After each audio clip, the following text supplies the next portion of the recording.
Bonjour à tous et bienvenue sur notre chaîne YouTube, la chaîne de Ligne Droite. Je vous invite à vous abonner à cette chaîne, à aimer, à partager, à commenter ces vidéos. C'est très important pour notre référencement et c'est une manière de nous soutenir. Merci à vous tous. Mercredi dernier, lors de l'Assemblée générale des Nations Unies, on a tous entendu, ça a été reporté dans les médias, le discours de Joe Biden accusant Moscou d'avoir violé de manière éhontée les principes de la Charte des Nations Unies en envahissant l'Ukraine et en s'emparant de parties du territoire de son voisin, a-t-il rappelé Joe Biden. On a entendu également le président français Emmanuel Macron qui avait lui accusé la tribune la Russie d'être responsable, je cite, et vous vous rappelez certainement, d'un retour des impérialismes et des colonialismes. Et il avait appelé la communauté internationale à mettre le maximum de pression sur Vladimir Poutine.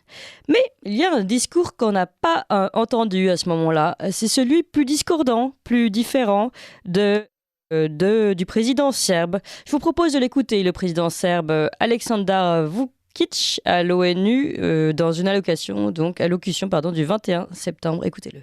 Et je vais faire la traduction. Donc, beaucoup ici ont parlé d'agression et de violation de l'intégrité territoriale de l'Ukraine. Beaucoup disent qu'il s'agit du premier conflit sur le continent européen depuis la Seconde Guerre mondiale.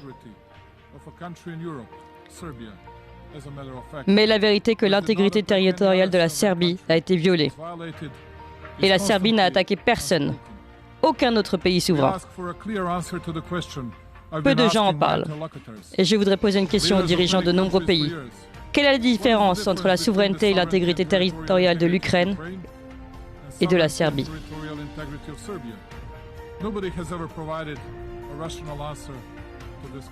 Dans le deuxième cas, il y a une grave violation flagrante et vous l'avez reconnu internationalement et vous lui avez donné une légitimité, du moins certains d'entre vous.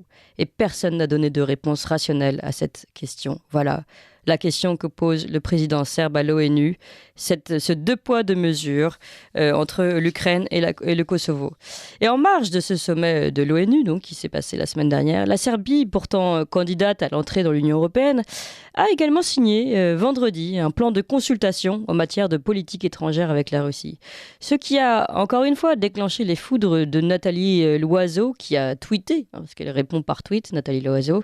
Il va falloir que la Serbie décide une fois pour toutes si elle veut accéder à l'Union européenne en signant un plan de consultation sur la politique étrangère avec la Russie. Elle donne un contre-signal supplémentaire après beaucoup d'autres. Alors, où en est la Serbie qui demande une clarification peut-être de la politique occidentale et de ses justifications entre l'Ukraine et le Kosovo? Et puis, se rapprocherait-elle finalement un peu plus de la Russie? C'est la question qui se pose et que l'on pose à notre invité. Bonjour Alexis Troud. Bonjour.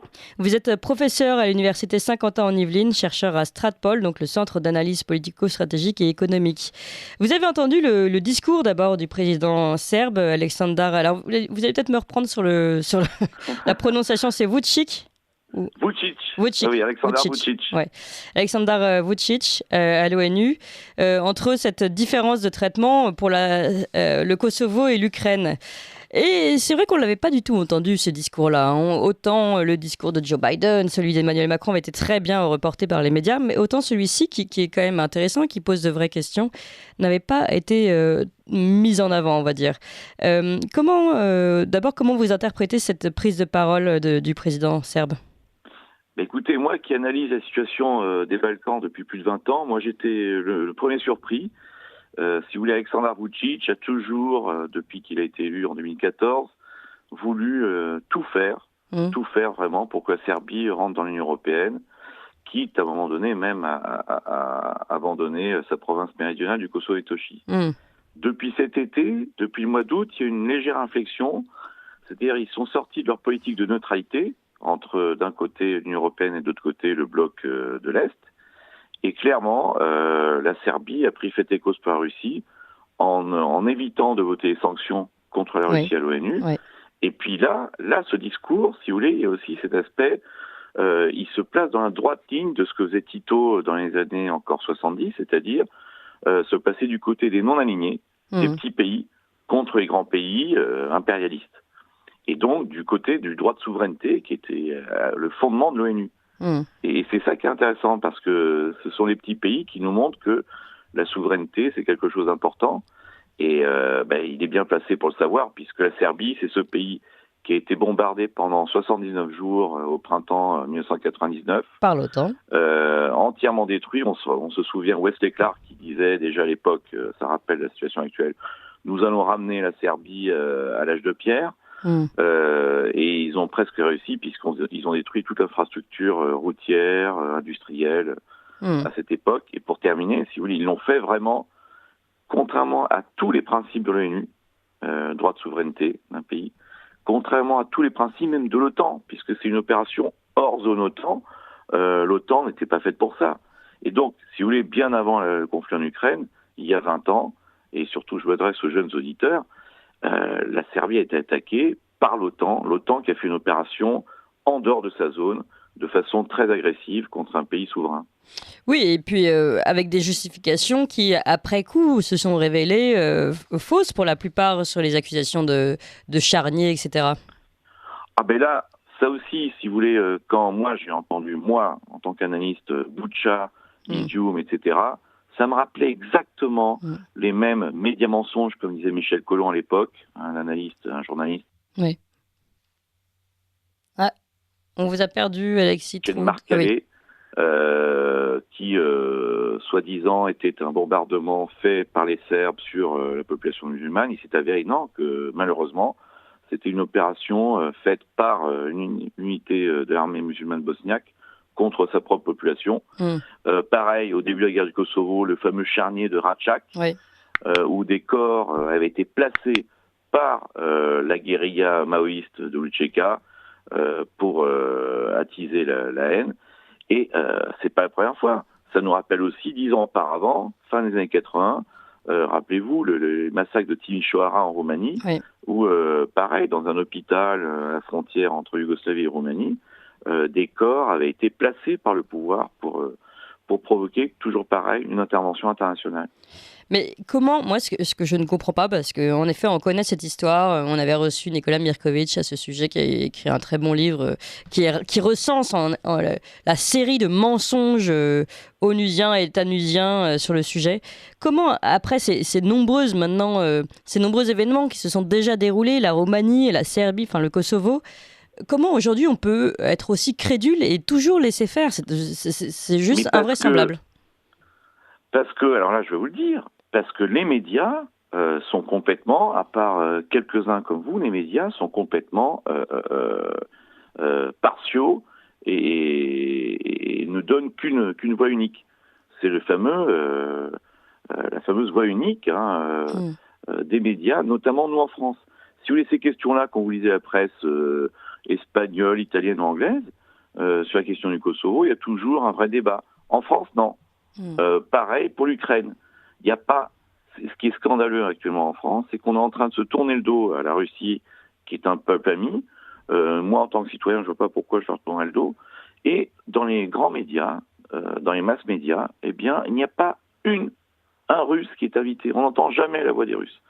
Et donc, c'est pour ça qu'à chaque fois, le système nous assène. Ou alors on a un Russe, mais qui est un ancien espion de KGB qui dit du mal de Poutine. Mais oui. Voilà. Non, mais voilà, deuxième point, vous avez des poids lourds en France qui n'existent nulle part ailleurs, qui sont ces pseudo-philosophes, dont je ne nommerai pas le nom, qui à chaque fois. Par exemple, celui qui porte 3 lettres. Voilà, exactement. Ouais.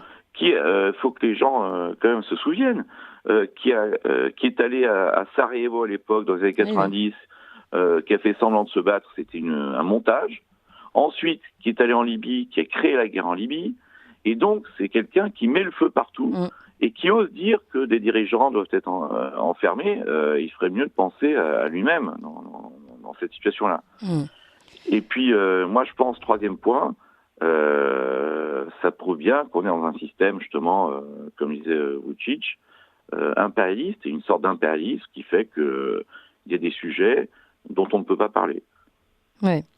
Mais est-ce que vous savez comment ça a été suivi d'ailleurs son allocution sur le moment? Est-ce que d'autres, alors on sait que justement derrière, et puis on va en parler, il y a eu cette signature du plan de consultation avec la Russie.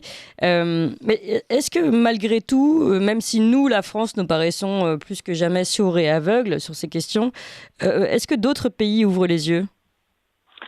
Mais écoutez, j'allais vous dire, là aussi le parallèle avec l'Ukraine est assez saisissant. Comme vous dites, d'un côté, mais les pays d'Europe de l'Ouest sont pas du tout intéressés par des peuples frères. Je vous rappelle que quand même la Serbie est très francophile.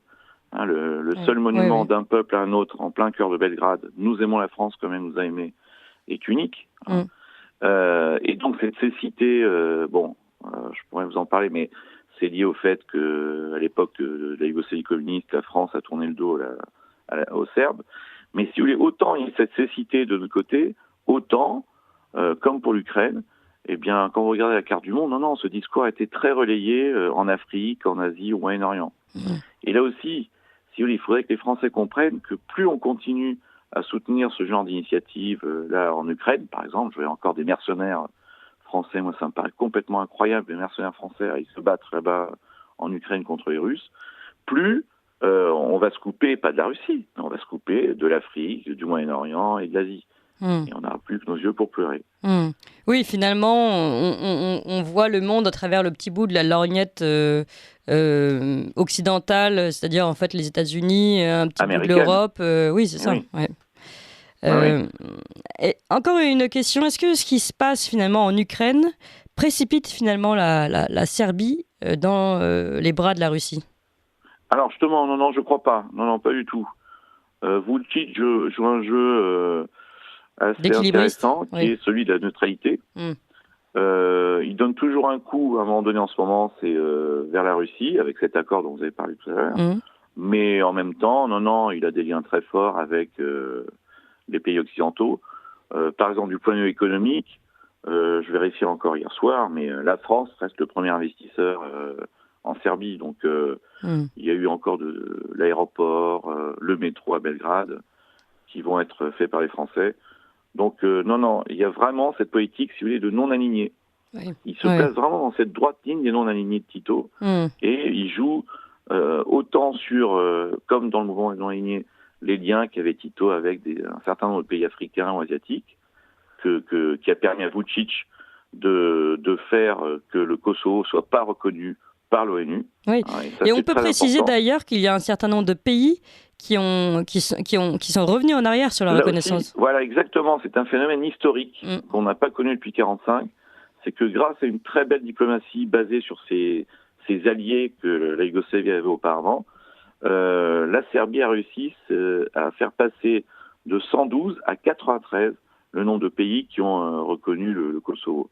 Et ça, c'est très très important parce que ça veut dire qu'à l'instar de nous en Europe, de l'Espagne, de la Grèce ou d'autres, beaucoup de pays ne veulent pas donner le blanc-seing à un État qui est corrompu, et notamment les grands pays musulmans. Les grands pays musulmans n'ont pas accepté l'indépendance du Kosovo parce qu'ils voient le Kosovo comme un pion des États-Unis.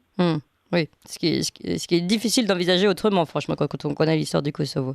Eh bien, merci beaucoup, Alexis Troud. Je rappelle que vous êtes professeur à l'université de Saint-Quentin en Yvelines, chercheur à Stratpol, donc ce centre d'analyse politico-stratégique et économique.